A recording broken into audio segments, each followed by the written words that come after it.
everybody? It's your favorite NBA Yap artist back at it once again. Time to ramble. Okay, it's time to talk about some of the games that happened over this past weekend. We got a lot to get into, so let's just get right into it. If you like daily NBA content, leave a like, leave a comment, leave a subscribe, okay? Subscribe to the channel right now, and I want you guys to write this down in the comment section below. I want you guys to tell me who's your biggest hero in life. And if it's not me, I'm going to put my foot in your ass. All right, let's get into it. No coffee today because it's late and we're about to go to the gym. Alani.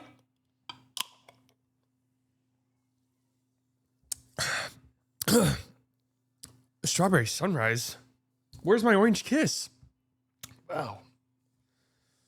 All right, let's get into it. Let's start out with this game that happened on Saturday because I got stuff I want to talk about. Lakers beating the Bucks. Impressive game here. Both of these teams on the second night of a back-to-back. So I do have to throw that out there. This was an impressive win by the Lakers. It was also, the Lakers found themselves up like 30 plus points at one point in this game. And the Bucks chipped away in the third to where it got a little tiny bit uncomfortable. And then the Lakers were able to pull away towards the end of the fourth. But one of those kind of weird games where if you watch the second half, it always felt closer than what it actually was. So kudos to the Bucks there. They just literally could not buy a 3-point shot in the first half of this game. I'd actually be interested to see how many wide open threes they missed in the first half. But then they started to hit some threes in the second half and did make it somewhat more competitive. But the Lakers, an impressive win. And Luka has an incredible game. 41 points, 9 of 19. Does go to the free throw line 20 times. But just an unbelievable display of shot making from him in this one. Austin Reeves also had a really good game. 25 points, which is a good number, but obviously he was racking up those scoring numbers. But this was a good game from Austin Reeves with, again, some very difficult shot making. Another 20-point game from Ayton. Well, that shit's fake as can get, guys. And you can laugh now. That's as fake as it's ever going to be. All right. No, I'm just kidding. He is having a good season. It does pain me to say because I do think he's a loser ultimately. But here we go with with this Lakers team and with this Luka team, because just a few days ago, less than a week ago, they got ass blasted by the Thunder. And we were talking about, is this Lakers team serious? Can you win if Luka's not like relentlessly attacking the rim like we've seen in years past? He has games though, and we talked about on here that some of those rim numbers are a little bit misleading because he's turned into such an incredible shot maker that, like, why beat yourself up going to the rim 100 times a game when you've turned into one of the best mid-range shooters in the league? Okay, best mid-range field goal percentage in the 25-26 regular season. You see Luka Doncic is number 2 in the association as of today, trailing only Brandon Ingram. And these are difficult shots. I mean, some of these shots that he was hitting were just absolutely disgusting. And I want you guys to chime in on this because I have a question. I have a Q. And guys, Q is short for questions. So make sure you guys write that down just in case anybody's confused. Watching Luka throughout his career, obviously his go-to shot is that step back 3 going to his left. Okay, if you're a right-handed shooter, going to your left on a step back, it's just easy because you flow right into a shot. It feels like this year, and again, I want you guys to correct me if I'm wrong. I don't know if my mind's playing tricks on me, but it feels like this year he's going to that step-back shot, going to his right a lot more. I don't know if that's something new that he's added to his bag. Maybe that's just my brain working weird, but that is such a difficult shot for a right-handed shooter because once you go to your right, you have to square up your body to shoot in the process of going up for a shot. When you're going left, you're already kind of squared up. When you're going right, you have to completely square up your body. Such a difficult shot. And he's hitting them with relatively high percentage. And that's crazy to me. And he's shot these shots before, don't get me wrong, but it feels like a very high percentage of his shots compared to years past have been these step backs going to his right.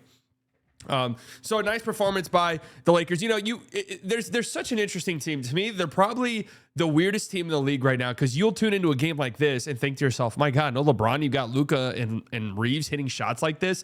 Who the hell could beat him? All right, quick Q. Again, Q is short for question. Why the fuck did Bronny James start this game? He's terrible. And I don't even want to do like the piling on Bronny thing, but like I feel like they're doing him no favors when they start him in games. He's not an NBA player. He's genuinely bad.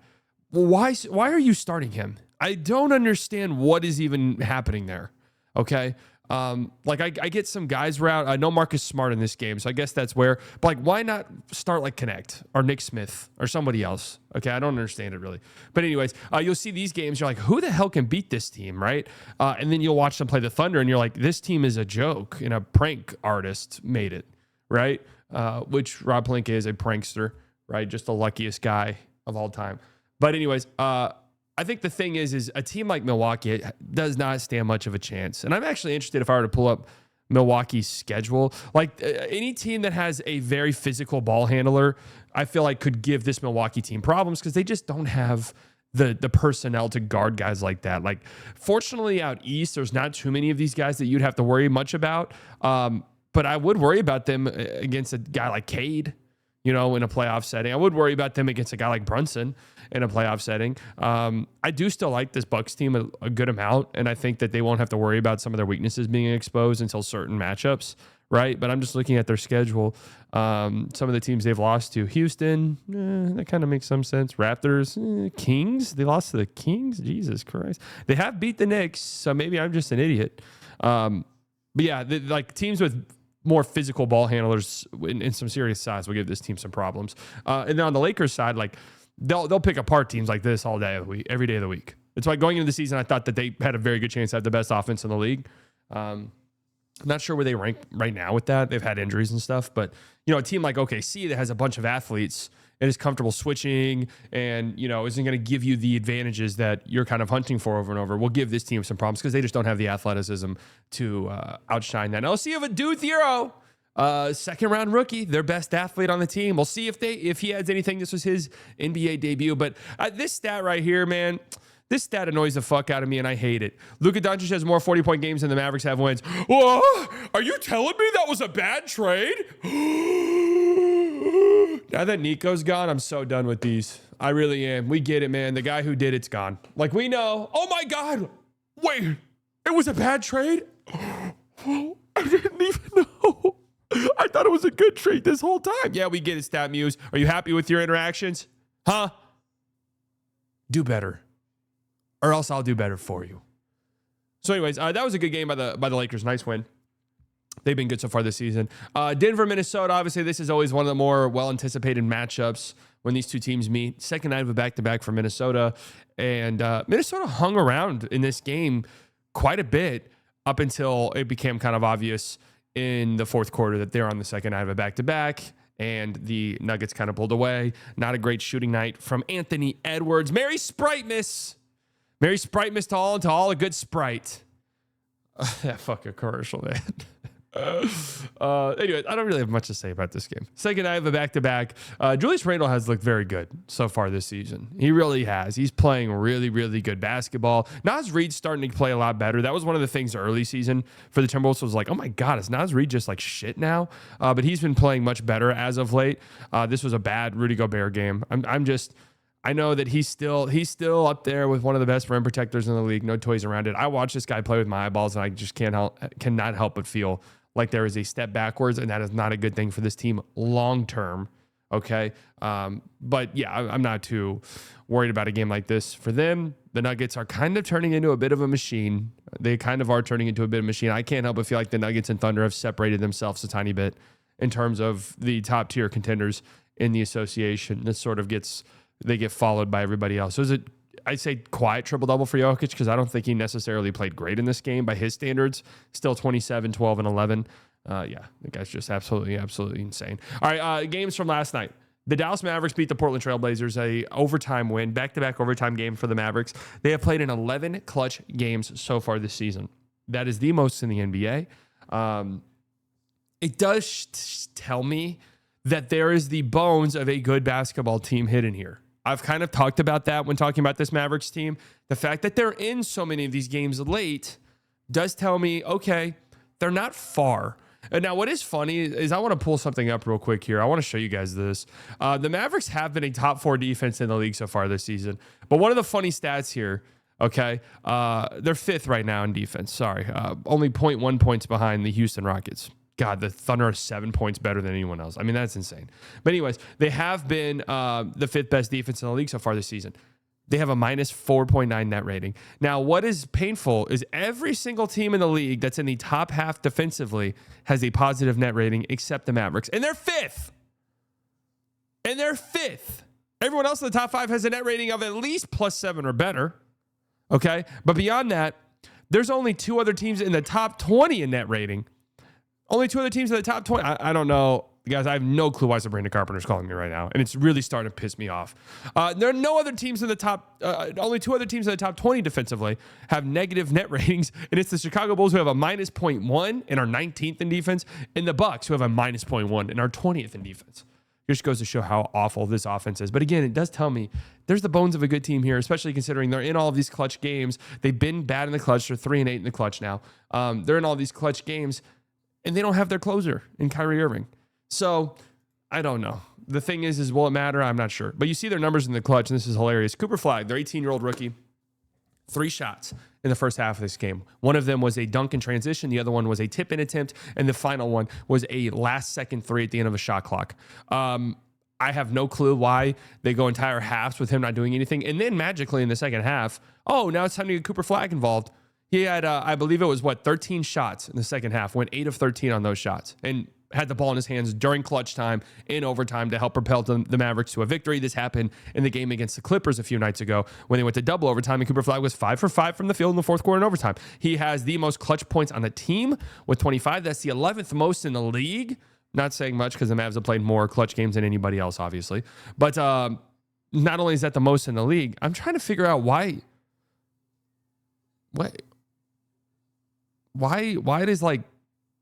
does Max Christie have 11 clutch games, but Coop has 10? Anyone else flabbergasted by that? Sorry, where was I? 11th most in the league, the most amongst rookies. He has the most makes on the Mavericks in clutch time. He has the most free throw makes on the Mavericks in clutch time. 9 of 10 from the free throw line in the clutch. We love to see that. Is tied for the most assists, has the most rebounds. This guy has been very, very good in the clutch, and it makes me feel very, very good because he's an 18-year-old. If we just want to go look at some of these buckets late in games, I mean, they're tough buckets against pretty good defenders. I mean, he's got a size advantage on Ryan Rollins, but Ryan Rollins is a good defensive player, and these are the plays I've liked from Coop, right? It's not him ice and ISO. It's boom. Now Cooper can attack a shifted defense because Ryan Rollins was shaded over to help, and he's got to get back and recover on Coop, and that gives him a driving lane. He can finish over that quite easily, right? This bully ball from Coop. This is 112-111 against the Bucks. This is to take the lead with 30 seconds left, going right at Giannis and finishing through that contact. These are the plays right here where I'm like, dude, when he gets stronger and he fills into his body, he's going to be a nightmare, man. He's going to be a force in this league, right? Here's this game against Portland, down 2, guarded by Deni Avdija. That's a good physical defender, right? This spin move's been nice for him. Finish over the top of Deni Avdija right there. The touch in the post finishing has improved so dramatically, even since the start of the year, right? Going right at Harden. We know Harden's a dog shit defender, so that's an easy bucket. Too little, right? Let's attack that mismatch. Too little. This is down 2 with 25 seconds left in overtime. I mean, Nicholas Batum's an old grandpappy at this point, but I mean, he's still a fine defensive player. That's why he's still in the league. Coop just goes right at him. Bully ball, little shoulder bump, creates separation, and now I can step through and absorb that contact. That's an easy finish right over you, right? I mean, that's to tie the game with 20 seconds left. Last night against Portland, guarded by Jeremy Grant. Not the worst defensive player. Bully ball. That should be an and one. Don't worry, Grift King. We'll get those and ones. That's a nice finish. Tie game, 2 minutes left in overtime. Posting up Deni Avdija. Boom. You don't have any rights to this land, buddy. That's a nice post hook. And then here we go in this Clippers game, down 2, start of second overtime, going right at Derrick Jones Jr., who, by the way, had a nasty fall and a bad-looking injury yesterday against the Celtics. We'll talk about that game here in a bit. Hopefully everything's all right with Derrick Jones Jr. Flight 55. Missed that guy. I haven't seen any updates yet, but it did not look good. But that's a nice finish, man. His touch on some of these shots is very promising, and he's going to be such a good player. Here's his stats over the last 7 games. This is when the Mavericks implemented a point guard, and this is where they rank amongst rookies. 17.5 points per game, second. 7 rebounds, second. 3.5 assists, fifth. Nearly 2 steals, second. Over a block, third. So he's been playing some great basketball, and he's going to be a star in this league. Speaking of being stars in this league, Jalen Johnson fan club, I need you all to do something real quick. Stand up and remain standing. I want Jalen Johnson fan club to stand up and remain standing for this segment, okay? Jalen Johnson has played fantastic basketball. Look at these calf muscles, guys. And this is my bad leg. You understand that? This is my bad leg. I've been having to train every day to get back to this point. I don't know why my feet are showing. Wait a second. I just got a notification from Shams. Victor Wembanyama has a calf sprain. Calf strain expected to be sidelined for a few weeks. No. That's very unfortunate. That makes me actually very sad. Well, fuck. Let's continue to talk about Jalen Johnson here. The Hawks go on the road to the West Coast. And again, Jalen Johnson fan club remains standing. And they win 4 games on a West Coast road trip, none of them with Trae Young.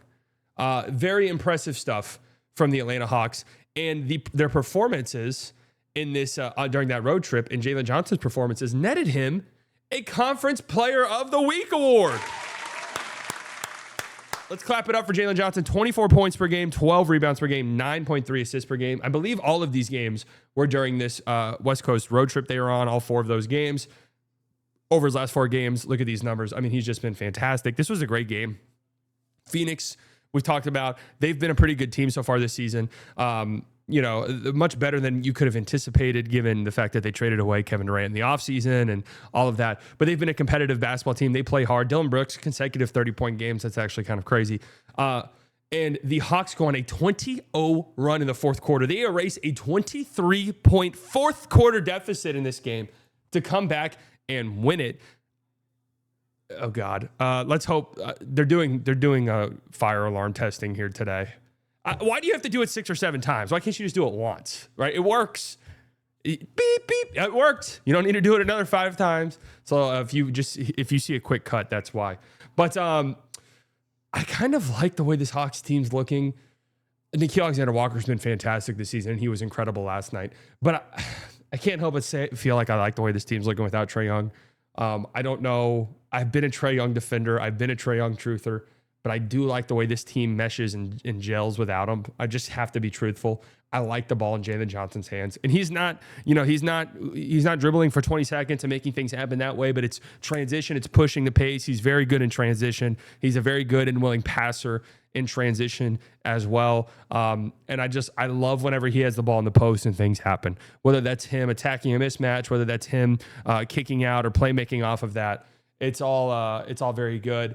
And what makes me very excited watching Jalen Johnson, we've talked about this before, I see a lot of Cooper Flag. I'm just going to be real. Like I could see that type of trajectory for him. Also, Risha Shea's been playing much better basketball as of late too. So I like this team, man. I like this Hawks team quite a bit. They've been playing very good basketball as of late, and they're without what most people would call their best player, right? What most people would call. Orlando, Houston. This was also a crazy game, an overtime game here. No Paolo Banchero for the Magic, and Franz Wagner looked very good in this one. The peanut butter, that's what people on Twitter are calling Paolo Banchero peanut butter. I don't know about that. But the peanut butter haters were about to be eating good in this game. And then the Houston Rockets came through late. Kevin Durant, 35 points. This disgusting fucking bucket right here to tie it with 20 seconds left. I mean, this is why you go get a guy like this. Woo! A 7-footer should never be able to do that under any circumstances. Okay, Jalen Johnson fan club, you can sit down now. You can sit down now. I forgot I was still standing up. Reed Shepherd fan club, stand up. No, I'm just kidding. But Reed Shepherd over his last 5 games, 16.5 points. I'd say beyond any of the stats, you watch Rockets games and Reed Shepherd he looks so comfortable out on the floor right now. And I think that's more encouraging than any other stat. Okay. Like there's moments where I think it was in the first quarter, he hits maybe it was in the second quarter, a little snatchback dribble, his a step back 3 over Desmond Bane. And he's looking at the bench smiling. You can just tell there's a lot of confidence with this Houston Rockets team. They all love playing with each other, even though they yell at each other all the time. That's love, guys. That's love. That's love. Okay. And you can tell Reed Shepherd's just getting more and more confident.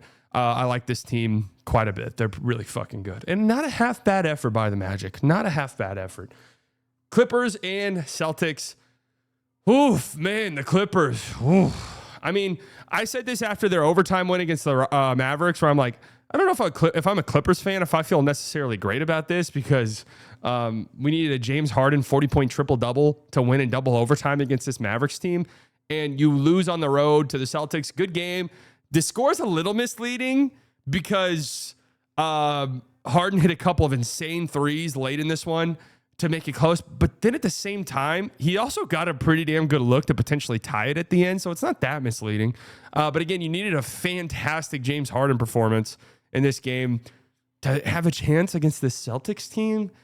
I'm just like, ugh, they just look so slow, man. But there is one positive, is they've got these young guys. Kobe Sanders, what is he, 22, 23-year-old rookie that's played pretty well for them off the bench, along with Jordan Miller. A couple of these young guys, even the Clippers young guys aren't young guys. Do the math on that in your own head, right? But these guys have been playing pretty well for them off the bench over the last few games, over the last week or so, and that is encouraging. So that's something to be excited about. Obviously, they still have, I'm not even going to try to pronounce that guy's name, but homeboy out of Penn State, their rookie center that hasn't played at all. No update on Derek Jones Jr., at least none that I've seen, but it looked bad. And anything other than the worst case scenario would be nice. Dude, this Celtics team, man, I was not much of a believer in them, but damn it, man, they're not fucking bad. They really aren't bad. They compete. I just was looking at the Celtics on-off numbers because I was watching this game yesterday, and I was watching Jordan Walsh just fly around out there. He's getting so handsy with James Harden, making life very difficult for James Harden. You can tell Harden hated it. And I was like, I guarantee you he's got a crazy plus-minus swing. Like, I just guarantee you they win his minutes by a bunch. And it's just one of those things where it's like, yeah, but if we actually gave this guy 35 minutes, it wouldn't be that good. And I went and I looked. And yes, Jordan Walsh does have a very good on-off swing with this team. They are 17.7 points per 100 possessions better when he's on the floor. The Keita stuff, I heard them mention this on the broadcast. Plus 32 on off swing for Keita so far this season. Plus 32. Now, as is usually the case with stats like these, I don't know how much of it is Keita's that good of a center. He's been good for them, for sure, don't get me wrong, versus that's a bad Luka Garza stat. Just saying, right? And Luka Garza goes out there and competes. He's just slow. He's slow as me. He's as slow as me, and that's just the truth. But if I'm the Celtics, Keita has been really good.